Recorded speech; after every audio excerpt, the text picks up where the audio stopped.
Video games are one of the most powerful mediums ever created. This merger of imagination and technology has introduced a fundamental evolution in human interaction. And now represents a culture of 2.4 billion gamers connected worldwide. Yes! But just 20 years ago, the console that kicked off the era of online gaming in the living room almost didn't exist. You ever want to make hardware? No, that's one thing that we decided not to do. The idea that Microsoft could ever create a game console was seen as a bit of a joke. Microsoft? They wear khakis, and they're boring, and they're Office, and they're Windows. Might as well call it Nerd Box, right? I can't imagine how it could be better. A new console was seen as a risky bet There it is. at a company not accustomed to losing. You're proposing taking money away from Windows in order to fund some game system? That is an insane business to get into. It was fear, uncertainty, and doubt. We're gonna make it, aren't we, sir? This is the story of how a passionate group of gamers forever changed the course of a corporate titan. They saw the future. Broadband internet to the television set. Like, you can do that? And then Bill says, we should do this. We should let these guys do this. And the journey to get that controller into our hands. This thing is going to be the most badass thing you can imagine. Fire at will! Think about the way you could tell stories with that. No matter where you are in the world, we can all be part of one bigger community. We need this. This is like the hotline for us. You take it for granted now, but back then, this was like science fiction. We weren't sure how we were going to do it. Xbox, watch TV. Oh, God. Oh, hell no, Microsoft. Gamers are not going to be tolerant of any level of bull at all. The risk here was enormous. You're always just one catastrophic bug away from not making it. I remember thinking, hey, maybe we're in over our heads.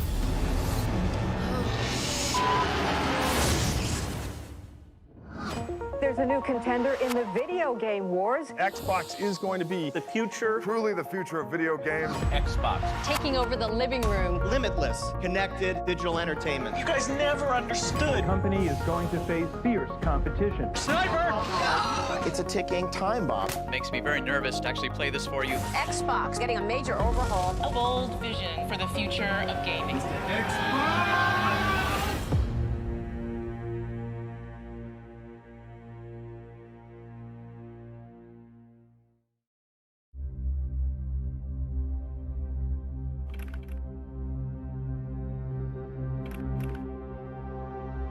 Hello, I'm Bill Gates, Chairman of Microsoft. In this video, you're going to see the future. Microsoft first came up with the Windows concept back in 1983. I'm going to show you real quickly a couple highlights from the product. The graphics interface is an integral part of this new generation to take PCs much further than they've gone before. When I came to Microsoft in 1987, the average age was 27, and I was 27. We were an amazing young company with an amazing young founder in Bill Gates. He knew business better than anybody out there, and he also knew technology. He was able to synthesize things that nobody else in the industry could. It was incredibly fast-moving. It was the kind of place where people didn't hold back. For someone who just wanted to really let loose and grow and learn, it was an amazing place. Bill Gates and the team back then were the disruptors, which was exciting and palpable. We just thought of ourselves kind of the rebels, kind of, you know, where the big companies like IBM were these huge companies, but we were this little rebel group of hackers, you know, doing this cool work. I'm very optimistic about where we're going. But that really changed in '95.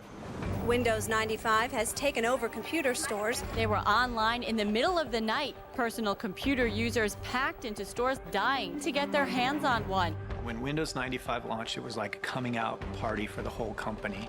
Microsoft made a thing that everybody in the world wanted.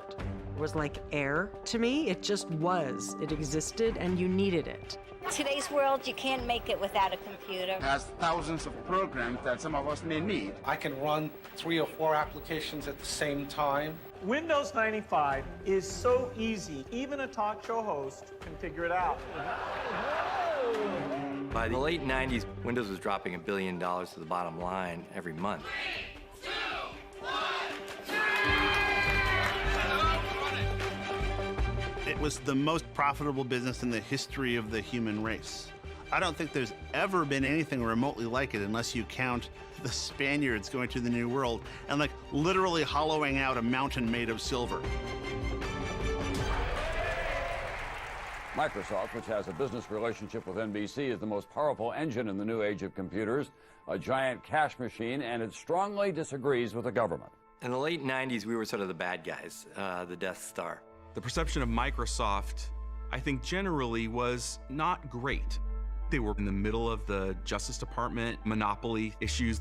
We were the big gorilla in the room on most subjects. And so people viewed us as sort of the big bad tech company. By 1999, 90% of computers worldwide used the Microsoft Windows operating system. They were untouchable, without comparison or viable rival. We've been successful in the operating system world, built a huge PC business, built Microsoft Office into this big business. We were the tech behemoth. Windows overtook that industry and transformed the world. But during that period, disruption was coming from all sides.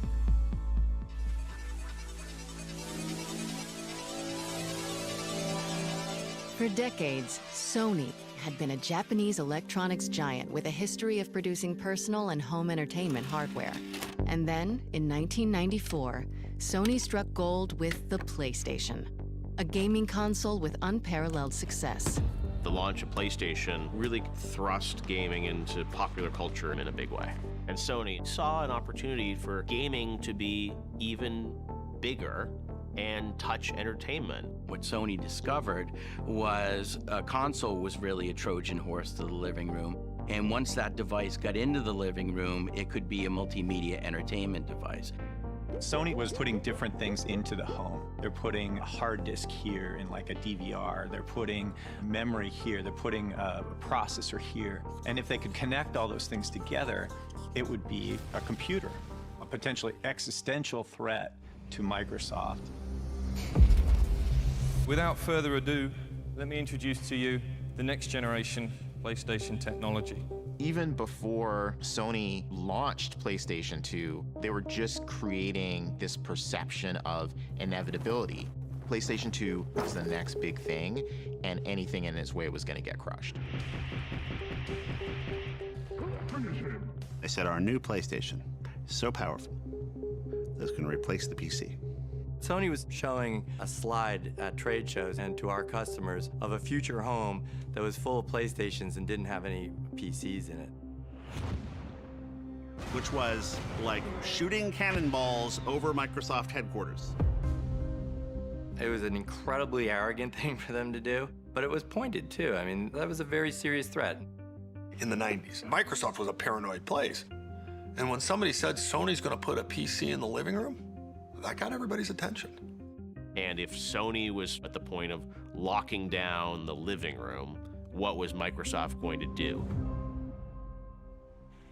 One possible answer was brewing not from the top executive ranks, but from deep within the Microsoft corporate structure. 4 renegades on the DirectX software team who were working on tech to help developers create games for Windows, and who were united by a fervent belief that games were the future. I was leading the DirectX development team with one of my colleagues on the marketing side of DirectX, Ted Hasse. You know, the question that we were starting to ask is, where was all this graphics technology headed? Windows had won the desktop operating system wars. So we're starting to ask where there could be threats or opportunities in the future. We quickly narrowed down to games and an all-encompassing entertainment platform for the living room as being an opportunity for us. Otto had carefully built a career at Microsoft, and he had already taken a risk because Otto could have been an important programmer in a legitimate Microsoft group like Windows or Office. Instead, he chose to be in this DirectX group because he was passionate about graphics. Ted and I both had folks on our teams we felt could bring some additional brain power to the conversation, including Seamus Blackley. How do you describe Seamus? He's just a piece of work. One of the most brilliant people I've ever met. Besides being a physicist and a really amazing mathematician, Seamus really embodied the heart of what it meant to be a game developer. When I saw arcade games when I was little, when I saw Computer Space, my first idea was not, I want to play this game for hours. My idea was, how can I make my own thing? One of Ted's employees was Kevin Bacchus, who had a financial and market analysis background. Kevin's like a Vulcan in the best possible way. His interface to the world is entirely intellectual. That is correct. We had day jobs for DirectX, but a lot of our thinking was how we could build brand new technology that was single-mindedly focused on making the very best games. The four of us, we played games, and we loved games, and we wanted to make them.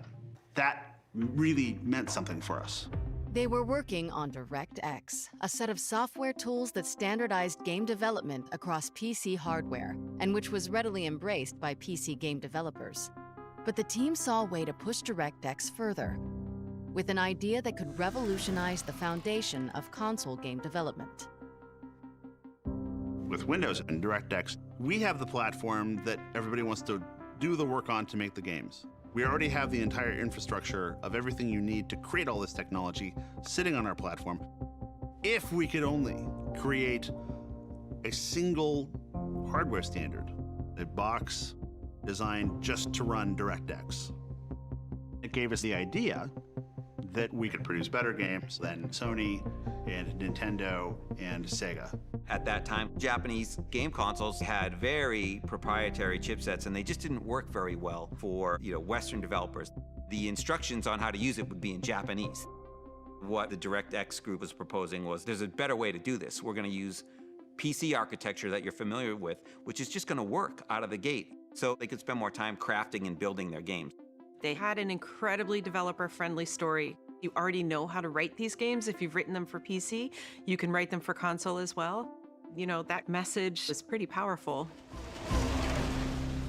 For us, this was about advancing the gamer's interests and the game developer's interest, which would advance Microsoft's interests.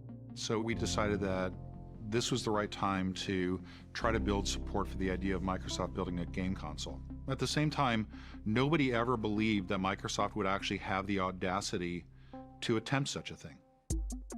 The four of us, we were on a journey to get support for this crazy idea around putting a DirectX-powered box in the living room to deliver interactive content.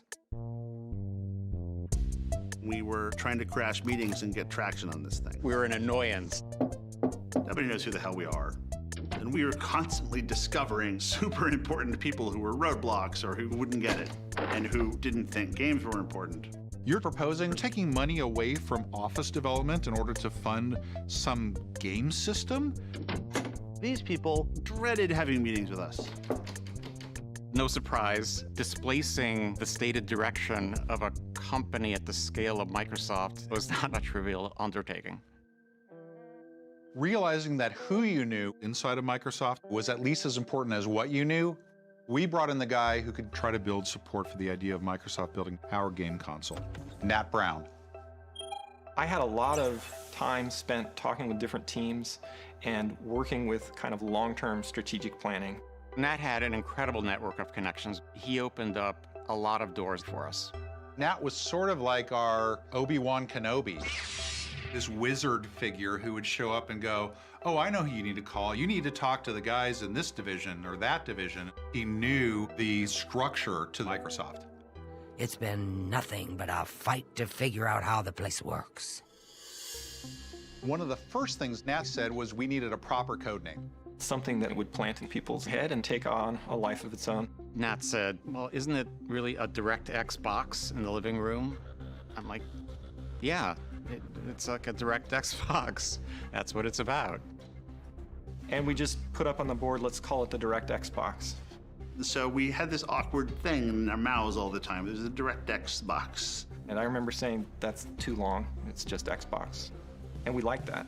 That was our code name as a stand-in until we had something better come along. We built a business case that showed how big this business could be. To get buy-in on that, you have to distribute it, you have to go socialize it. My trick was getting our stuff in front of executives to make them say, I want to understand this business. The team set their sights on a logical choice. A senior executive who spoke their language, literally.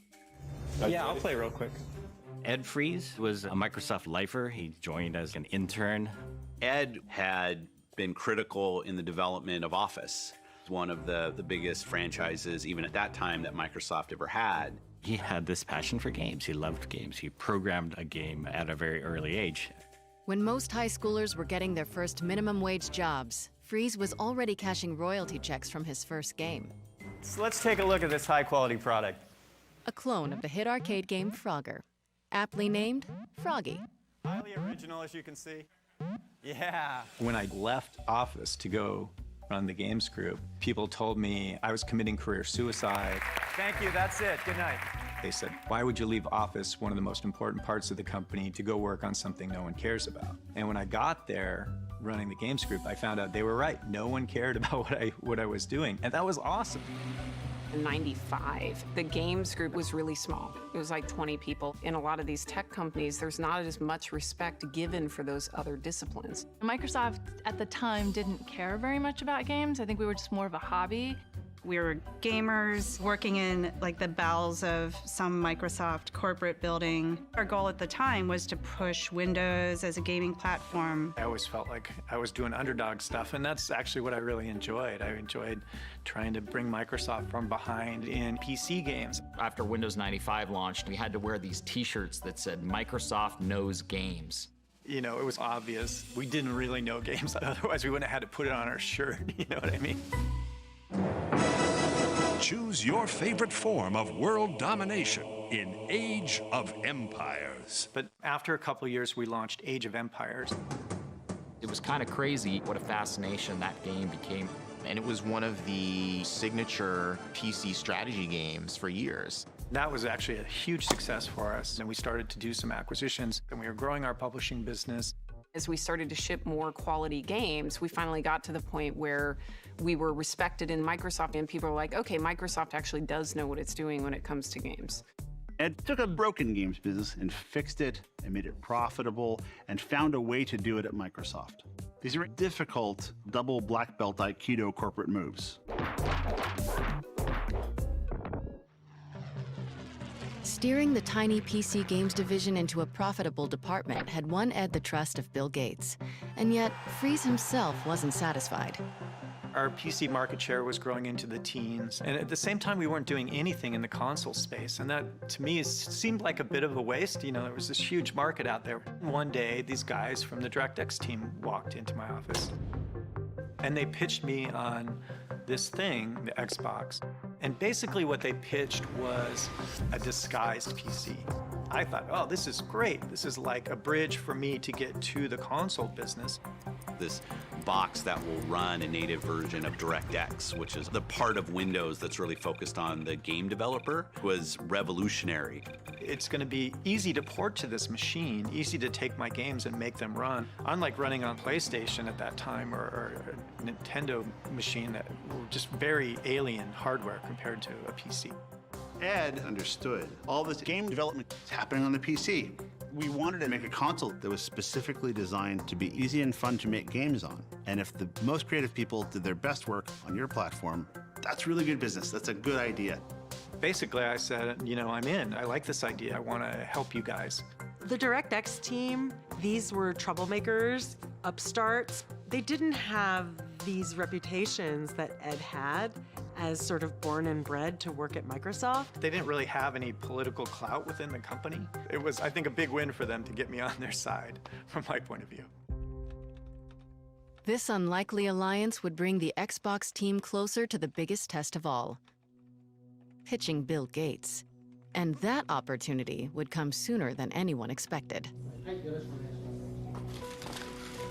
When Sony unveiled the PlayStation 2, they started talking about how they were going to be the death of the PC.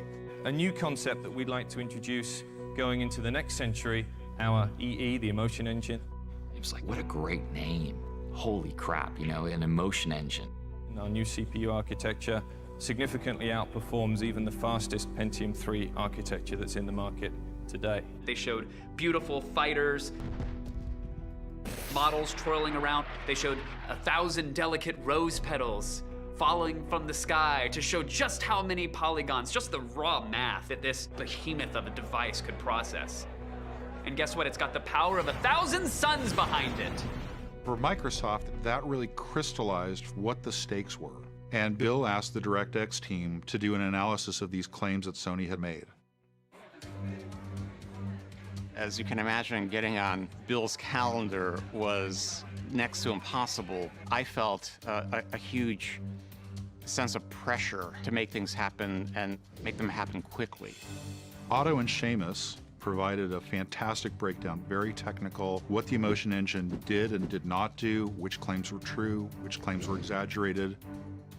And at the end, they very audaciously slipped in a little mention of the fact that, you know, we could build a console too.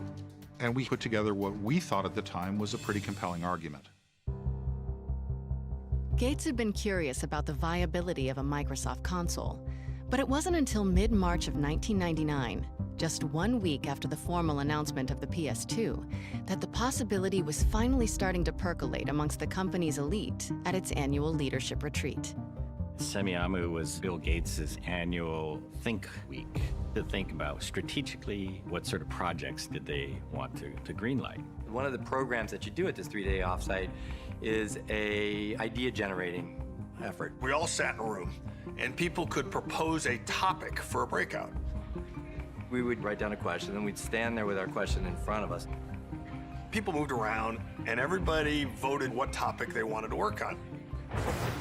And the question I wrote that year was, what if the cable companies like AOL and Sony all got together and they all pooled all the subsidies that they were paying to acquire customers?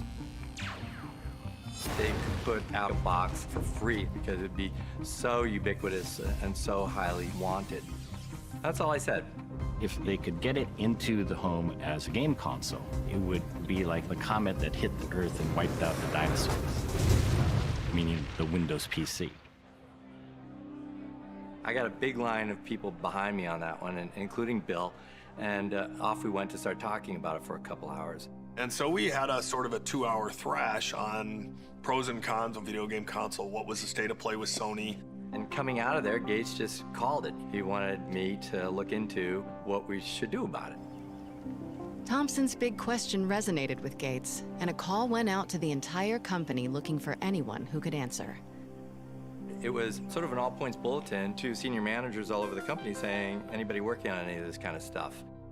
And so in March of '99, the DirectX team and every other group in the company that touched games in any way was brought together for a meeting to talk about whether we should have a comprehensive game strategy for the entire company. We took that opportunity to say, listen, not only do we have a perspective on this, we actually have a presentation, a PowerPoint deck that we'd like to share with everybody that says what we, the DirectX team, think the company should do. And obviously that created a great stir at the meeting. Nobody was expecting that. But it was a great surprise to us to find out there were other parts of the company that had aspirations of doing the same thing. I was running a team in what was known as the Windows CE group. Windows CE was an operating system designed to run devices like handheld computers or even game consoles via partnership we struck with Sega around their last game console, which was the Dreamcast. We had a pretty capable hardware team. Some of the guys in that group had worked at 3DO. Have you experienced the awesome power of the Panasonic Real 3DO system? And that was a legitimate game console, albeit one that was not a success in the marketplace, but it was a legitimate console play. Together, we had the hardware expertise, and we had a proposal for what Microsoft should do next in the console space. Obviously. These guys think they know how to make a game console and that they should do it instead of us. We opened the door and Bill's interested in a game console, so now they're gonna edge us out and they're gonna step through the door. They were funded, they had a name, they had leadership, they had executive support. Their argument was, we already know how to do this. What do these kids know? Go with us. The DirectX team was young and hungry, full of tech know-how and vision. But Windows CE was well known within the company and had experience on their side. Suddenly, it was a race to try to get the most legitimacy inside of Microsoft,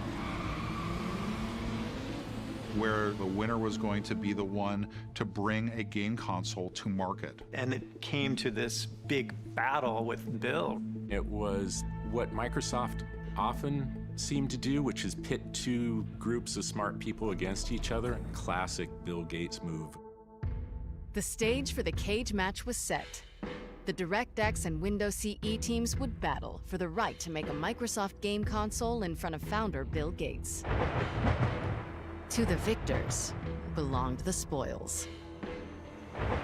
Having Bill in the meeting was always a fantastic thing, as well as increasing the tension at the same time. Somebody's confused. Somebody's just not thinking.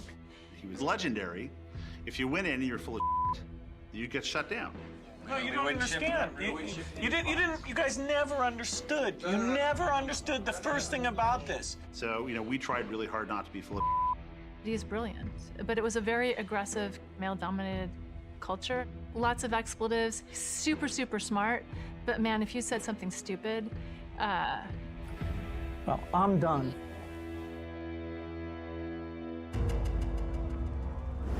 Round one. From my group's perspective, we felt good. We thought they didn't really understand the console space, so frankly, we discounted them a little bit. Ready? Five. We proposed something that aligned very much with how business was done in the game console market as it existed. You gotta meet the market where it's at. The WinCE guys were sort of like preaching the model, but the model isn't very interesting. In their pitch to Bill, as we're sitting there horrified, they're basically talking about recreating the 3D or making a game console similar to everything else that's on the market. And we're like, you don't enter a market and copy what the competition does exactly. You enter a market to disrupt it, to do stuff they can't do. Windows CE presented, and they talked about this device and blah, blah, blah. And then the DirectX team got up and presented this vision for Xbox. There were two things in our plan that we thought absolutely critical to the success of Xbox and games on Xbox, which had never been done before on a game console. Number one, a hard drive that would be important not only to save information about the player's state and what accomplishments they had done, but also so they could store large amounts of data somewhere and be able to access and change that over time. I remember there was a big debate about should there be a hard drive in it or not a hard drive in it. We were the not hard drive folks. We didn't see the benefit of it. The second component that we thought was absolutely critical was Ethernet. The Sega Dreamcast was basically the first console in history to have any kind of online component to it. But theirs was dial-up internet using a modem. That was the technology of the time. We realized that that was a short-term solution. What we wanted to do was to point towards the future and integrate Ethernet and high-speed broadband internet to the television set. We wanted to bet on the future rather than on the present. The ability to connect machines to each other and to the internet was a core part of the DNA. We were pitching a very traditional game console, and the Xbox team proposals, I understood it. It sounded to us like, hey, we're gonna take a PC and we're gonna go build a console out of that, and it just didn't seem credible. It's just not the way the business worked. Final round, 5. These two groups came at the idea of building a game console in very, very different ways. So this meeting got really contentious. We have to watch these guys like on our plan and tell us it's not going to work and talk to Bill about how game consoles really work. I'm waiting. I'm like, come on, Bill, kill him, shut him down. They're full of shit. And he doesn't do it. I wanted to see the Bill Gates of old. I wanted to see Old Testament Bill Gates, the guy that was famous for throwing people out of meetings and telling them never to come back and telling them that they're the dumbest person in the company. To my horror, Bill sat back and stroked his chin and was very thoughtful. Bill said, well, I think both teams raised some good ideas. But he didn't seem really that impressed. In front of that audience, we realized we had to bring out every stop. The guys from the DirectX side knew that you don't go to a Bill Gates review without showing something really spectacular. And so, leading into this meeting, none of us had slept for like a week. We made this little device that had relatively old PC technology with a game console-like case on it. And we modified Windows with a hack that like tears open a hole from the bottom up and exposes the hardware. It was a bunch of PC components and a game controller, and it was literally just held together by chewing gum and tape. Soldering stuff, stripping wires. And this was like, in the back of our car or like, on the floor in a conference room that we were making this stuff. An ugly timer on it that showed Windows booting up from power. Booting a PC 20 years ago would take like 3 minutes. It could take longer. It could take 5, 6 minutes. These guys played with a PC, pulled stuff out that wasn't necessary, changed the BIOS. And I turned it on, and so it booted in like 3 or 4 seconds. Bill Gates almost jumped across the table. He was so excited when he saw that. Bill immediately looked at us. Why the doesn't Windows boot like that all the time? Yeah. Bill wanted to see it multiple times. He's like, turn it off and do it again. Turn it off and do it again. I saw his jaw drop. This is a guy who knows more than most people in the world will ever possibly know about PCs. Saw a PC, probably for the first time, come on immediately. And we had a software emulator of a PlayStation that had been written for Windows. So you can imagine the executive's surprise when we took a PlayStation disc, stuck it in the Xbox prototype, and immediately Tomb Raider came on screen in all its glory. It bridged the gap of believability. It made the idea of Xbox seem tangible and real and achievable. The DirectX guys were stuntmen, and they played the game a lot better. We, frankly, I think, underestimated what they were going to walk into the room with. That meeting wasn't a great outcome for us. The Windows CE guys literally said, it's not fair. We weren't given the opportunity to make hardware. And somebody said, eliminate him. Well, nobody told them to build hardware, but they did. Unfortunately for the Windows CE team, they brought a PowerPoint to a demo fight.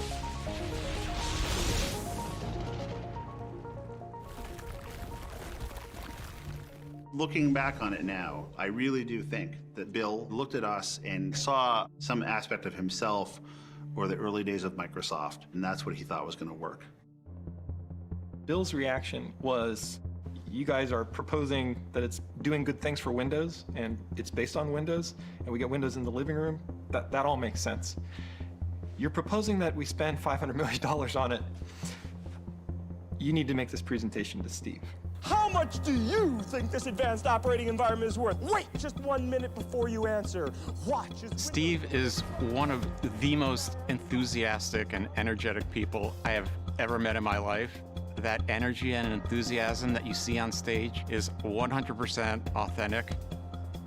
At the time, if the biggest fan of Xbox was Bill Gates, the biggest opponent was Steve Ballmer. Steve, as a good businessman, liked to make money. He liked, big, bold bets, but he liked big, bold bets that would pay off. This was right at the time when Bill was transitioning the CEO role to Steve. And they had already agreed for a couple years that if Bill came up with some crazy idea that cost a lot of money, that Steve should get a chance to say yes or no on it first. And that led into this final meeting where we really had quite a large group of executives across the company. The room was packed. There were a lot of different constituencies there, all the way from the field sales force to the most technical side of the company.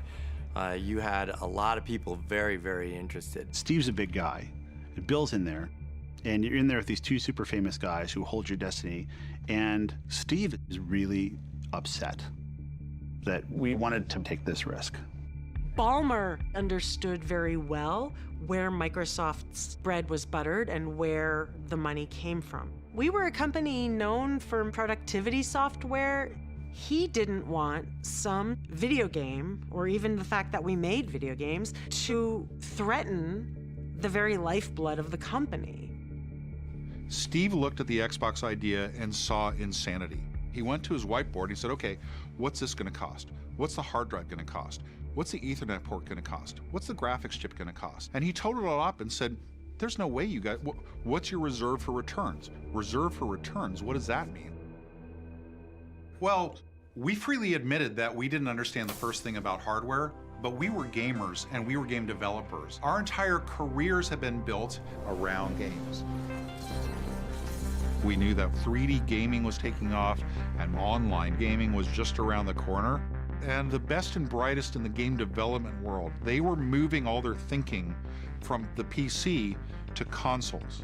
We had the opportunity to go create something that was going to take all of the equity, all the goodwill, all the technology, and all of the programming tools that had ever been created to make Windows applications and carry it forward to the living room. And that was the product that we were proposing, Xbox.